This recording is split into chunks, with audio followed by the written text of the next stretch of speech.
Hi, I'm just here hanging out, feeling hopeless. I'm just wondering, is there any hope for me?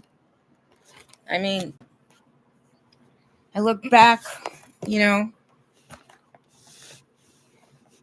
on the past years, and I think about what would have happened if I never went to Yale. What would have happened if Hazel and Henry Louis Gates Jr., what if they'd never plagiarized me? What if I just stayed in Chicago, and continued to develop my career in the computer science industry? Would I be happier today? I might have found my way into computer video game making. That's what I really wanted to do. I wanted to use my storytelling ability and my literature love and combine it with my technological education and create video games that went against like the stereotypes I was seeing in the video games. I wanted to do RPGs, role playing video games. And I wanted to do them, just make up stories and adventures. I always liked the RPGs because, they were like puzzles. You would be like dealing with puzzles and solving puzzles. And some of them had songs that you had to memorize the song. And so many delightful things about video games. Sometimes I wonder if I'd never gotten blacklisted by the Ivy League, would I be happy today? Or would I still have ended up at this? I don't want to criticize where I'm living. I don't want to call it a bad place or anything. But it's not a place that I had planned to be. I mean, I didn't work so hard to be a success according to the formula so I could end up living with people that are not like me, or people that have attacked me or made me feel unsafe or unwanted and unable to go outside because I'll be attacked more by the road gangs. Do you know how hard it is for me to get my head around it, really? Because every day I have to confront my real life. I feel like it must be my imagination, that this can't possibly be my real life in America, that I couldn't have possibly worked so hard and achieved so much to be denied every single victory.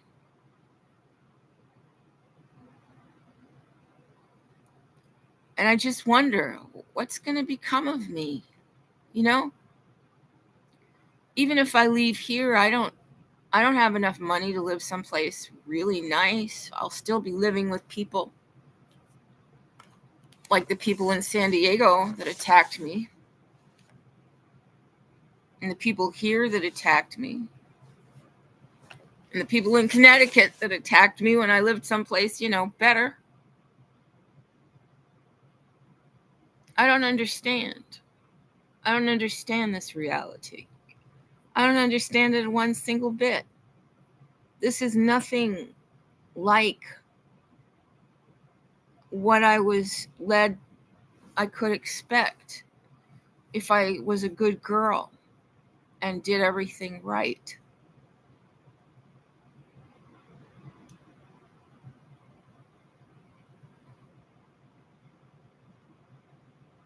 I'm confused and I'm really scared.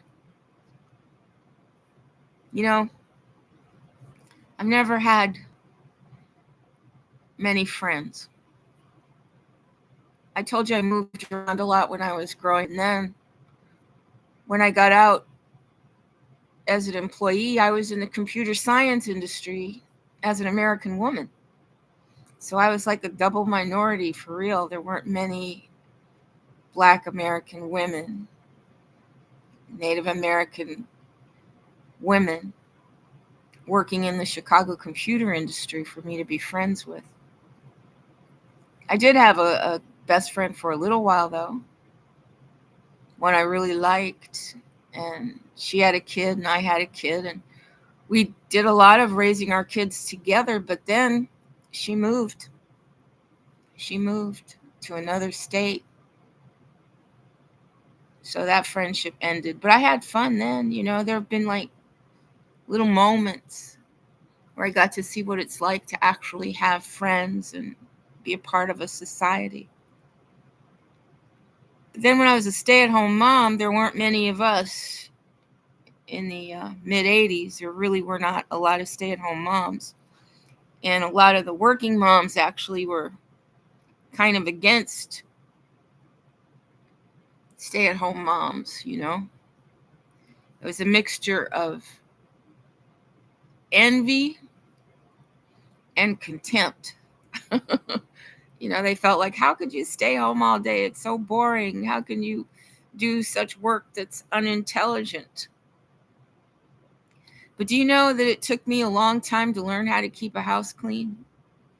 Because I had been trained to be academic. My mom did most of the housework in our house. And when we did housework, it was on Saturdays, and everybody had just a chore. So I usually had to do the bathroom. So I got real good. I can clean a bathroom really good. But what about the rest of the house? I had to learn that. I had to learn how to clean a house. I had to learn how to do laundry. I had to learn how to fold those clothes up. I had 2 kids and a husband and myself. I used to do 10 loads of laundry every week down in the laundry room at Outer Drive East condominium. 10 loads of laundry a week. Took me a little more than 2 hours. 2.5 hours, something like that. I sure felt lucky when I moved to Woodbridge and had a washing machine right in the basement. But I thought the basement was scary. There were mice from the fields down there. Mice would get in there, so sometimes you find a dead rat, little dead rat behind the washing machine. So I didn't like to go down there very much at all.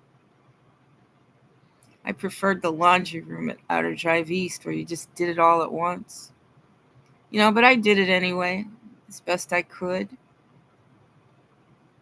Of course, by the time I left that house in Woodbridge, by the time my children grew up, I was very good at keeping it clean. When they were younger, I had somebody come in and we would work together, and her husband came in too. They were from Jamaica.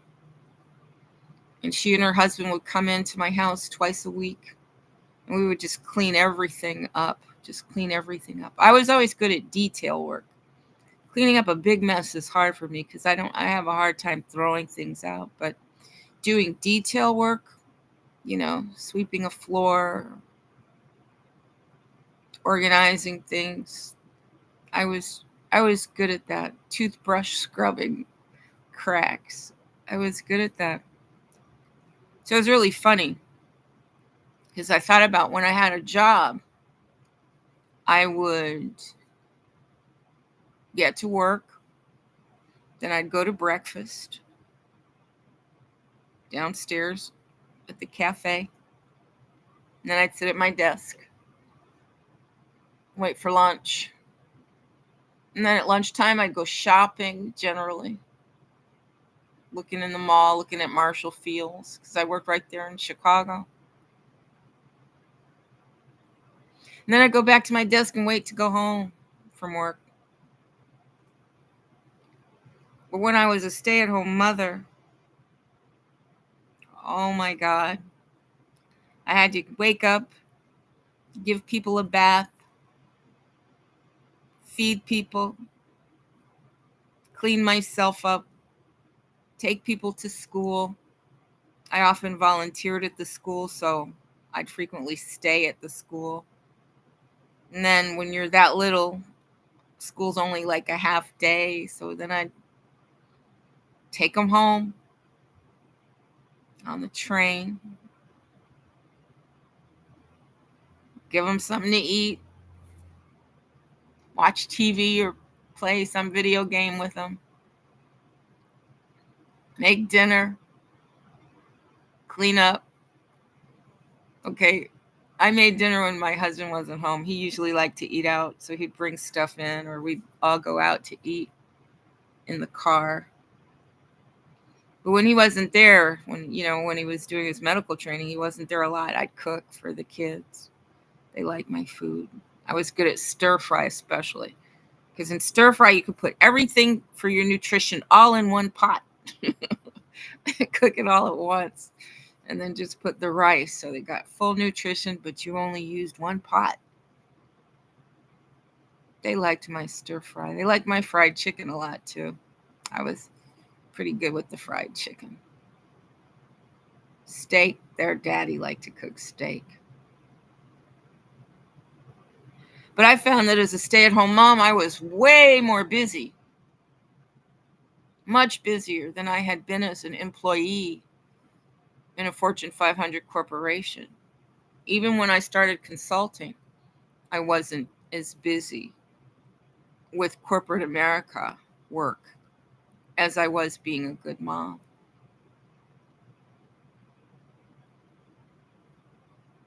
I really liked being a Girl Scout leader too, Even though the Europeans were really mean to me, they treated me almost like a servant. They wouldn't hardly speak to me at all. But I really helped to develop their girls.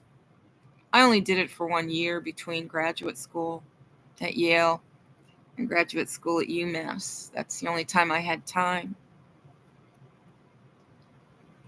So I didn't have any friends, at Outer Drive East, most of the women were working. And they wouldn't really see much in common with me anyway. I'll be honest with you. I've never really connected much to other people because I'm different. When you grow up moving around a lot, you're not much of a follower. You don't I didn't spend a lot of time trying to be like other people, or a lot of time I didn't even understand what they were being.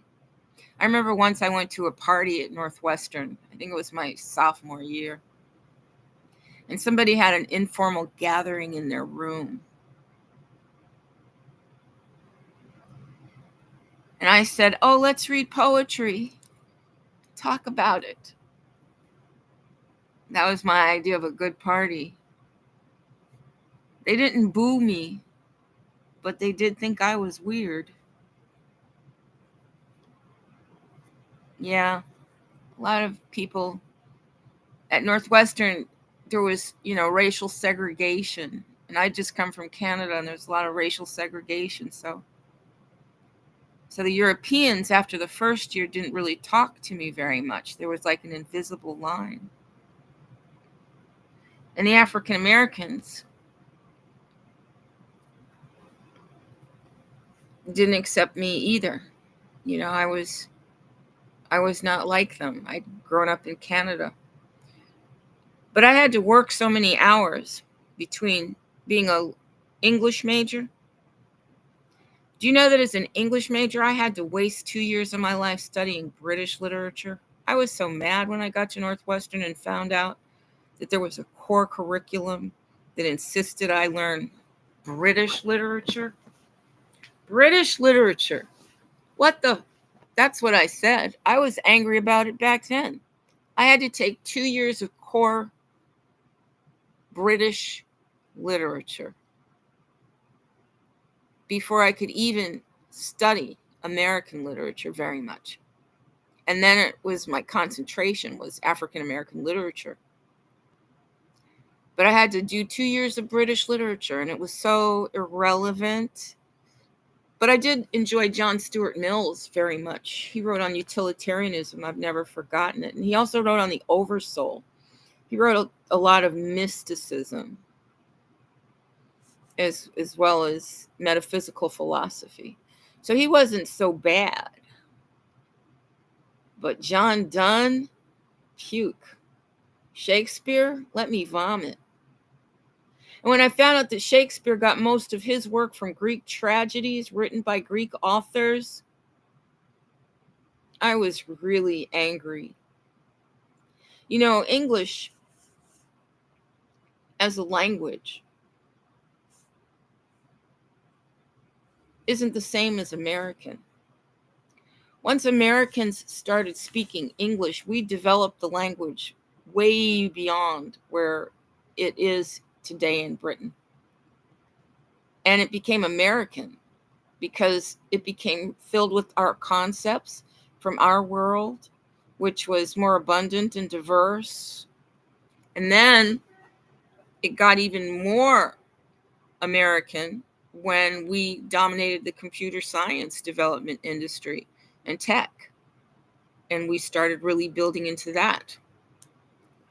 And the American language got so threatening to other national languages in Europe that in the 1990s or the 1980s, I think it was the 1980s, some linguistic association in France dedicated itself to creating French words so that English would not dominate their culture. So the French were protecting their culture. Meanwhile, in America, you had to study British literature to get out of college with a degree in literature. And even when I went to grad school in the 1990s, American studies was interdisciplinary. And it was on trial.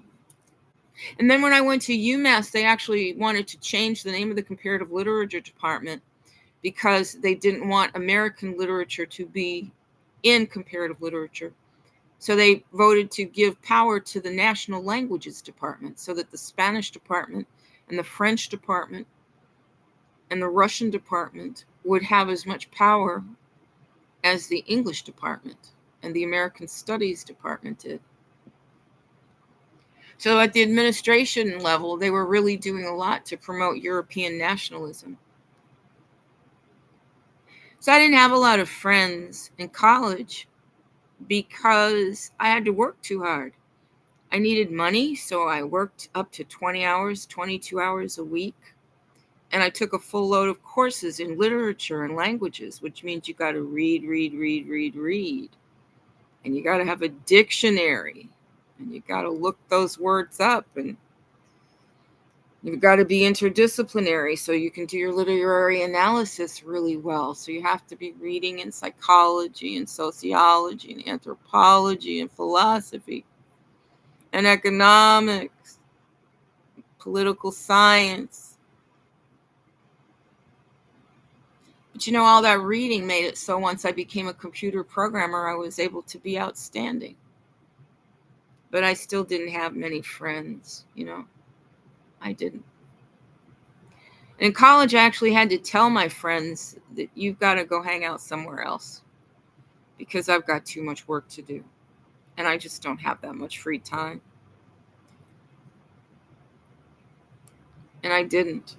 I didn't have time for friends, it's just something I gave up because I wanted the credentials. I guess I thought that sooner or later I'd have friends.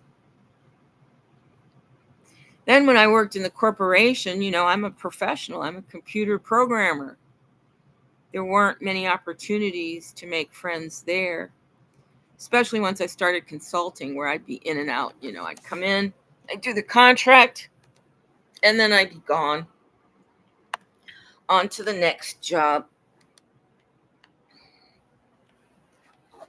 When you're working, it doesn't matter if you don't have a lot of friends or any friends at all, because you're working. You're so busy. You're devoting yourself to your craft. But now that I'm old, I wish I'd made more friends so that I'd have people to be with and people to look forward to being with. And because it became so dangerous for my family to know me, I thought that with my Yale credentials, that I'd have a lot of friends because people would want to get to know me. They want to get to know me for what I could do for them. And I didn't mind that. I didn't mind that so much. But I do mind being alone. And I do mind knowing that even if I get out of this hotel, even if I get to walk in the sunshine again, I still won't have any friends, and I still won't have anywhere that I fit in, and I won't even be able to get a job so that I have a sense of purpose. And you want to know what's funny? Is although the circumstances that got me here are unique to me, the fact that I'm an old woman with no friends and a shipwrecked family isn't unusual. There's another old woman in YouTube, old lady. She calls herself elder or senior something. And she talks about the loneliness and losing her son and being so disconnected. And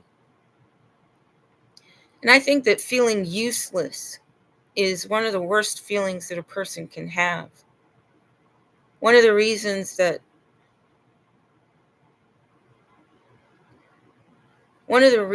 I ended my life in 2010 was because I was so useless and so isolated. I mean, I had tried everything to succeed. And I don't know, there was something about Apple not recognizing my work, so I couldn't launch my company. And then losing The Sims. I think that's like the silliest thing I've ever heard, but The Sims had become a life for me. Building houses in The Sims, making people in The Sims, getting involved with this entire simulated world. I spent hours and hours and hours a day doing that. But I was also participating on listservs, literature listservs. So I was still engaged intellectually with cyberspace, through cyberspace. That's why I wanted to start, a literature group for teaching literature to people who are already out of school. I thought that would be a place where I could be useful, Juan helped me a lot. He really did. He came around after I had gone to the hospital, after I had my near-death experience, after I died and had a near-death experience. And then I was in group therapy, and I had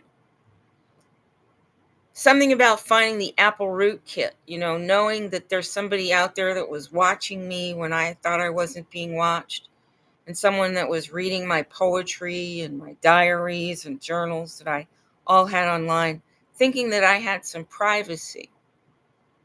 And then finding out I didn't, it kind of took away my sense of security, It made me feel that I can't be safe. It's one thing to be alone, but if you're like writing a book or you're writing poetry, you're at least working towards a future. But if you know that there's a predator out there watching you through the camera on your computer and seeing every keystroke you make, it made me feel like I couldn't use my computer anymore. And if you're a writer and you can't use your computer anymore, you feel shipwrecked, right? You really feel shipwrecked. Shipwrecked again and again and again.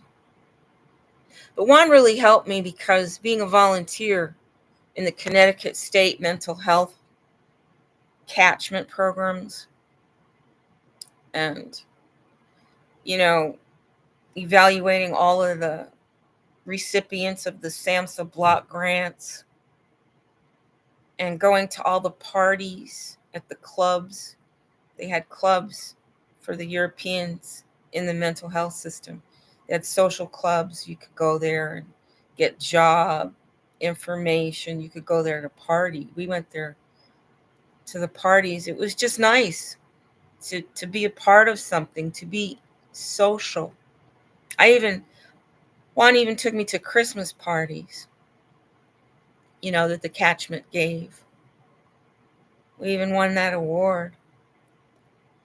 But that relationship wasn't going to go anywhere. That wasn't anything I could count on. I had to leave because he got violent Christmas time. I had to leave there. And I used to feel safe.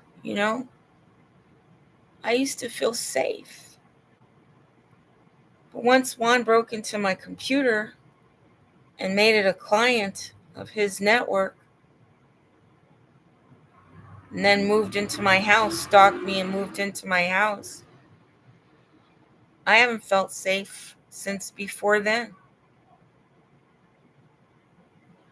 Because then in San Diego, I was attacked and driven away. And then in Phoenix, when I went to Phoenix, my credit rating was in the 700s.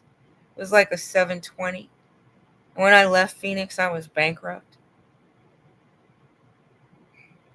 Partly because of Honda.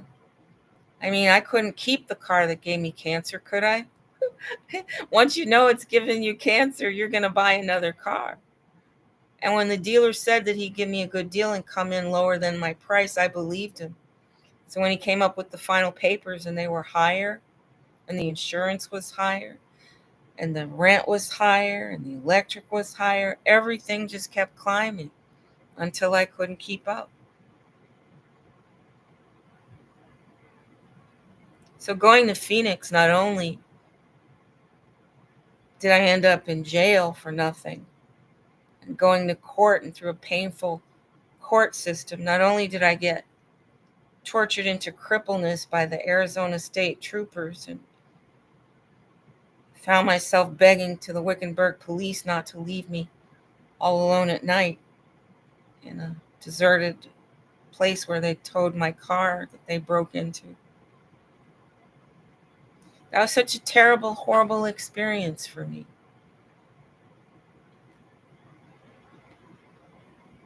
I kind of made a friend or two there for a little while, but when you're targeted and going through all that stuff, it's very hard to keep a friend.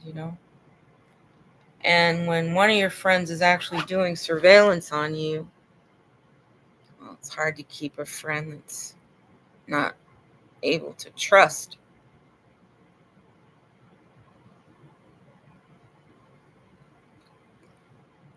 I think it's really important for people to feel connected to a society. It used to be that if you had children, they would generally not live far away from you. This was in the agricultural days, I guess. Your children usually stayed kind of close by. They at least valued the family. And I know that even if I were to live near my children, they couldn't be my whole life. So even if I get out of here, even if I get out of this Ohio hotel filled with criminals and United States of America military people that have deployed bioweapons on me, even if I survive this scenario, what's going to be next for me? I mean, I like to imagine that I'll be, a part of Star Trek and that I'll be treated medically and regressed. I like to think that I'm going to continue on and that somehow I'll be able to make up for all the loss. When I'm in here in this room by myself, alone,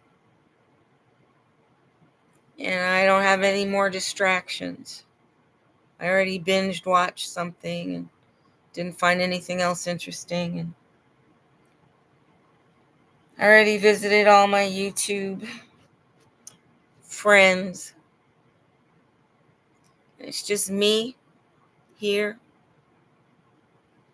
by myself. It's hard. And knowing how many people know my story and how nobody, absolutely nobody,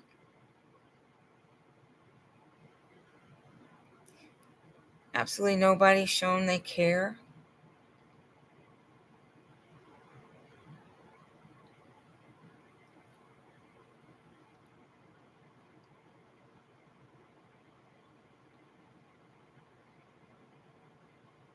It leaves me stunned. I thought for sure when people saw the Arizona police, the Arizona state troopers violate my rights and kidnap me and cripple me, I thought for sure that there'd be some kind of public reaction, but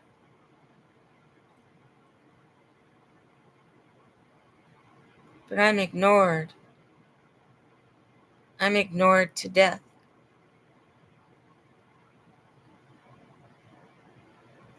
And in a way, I always was.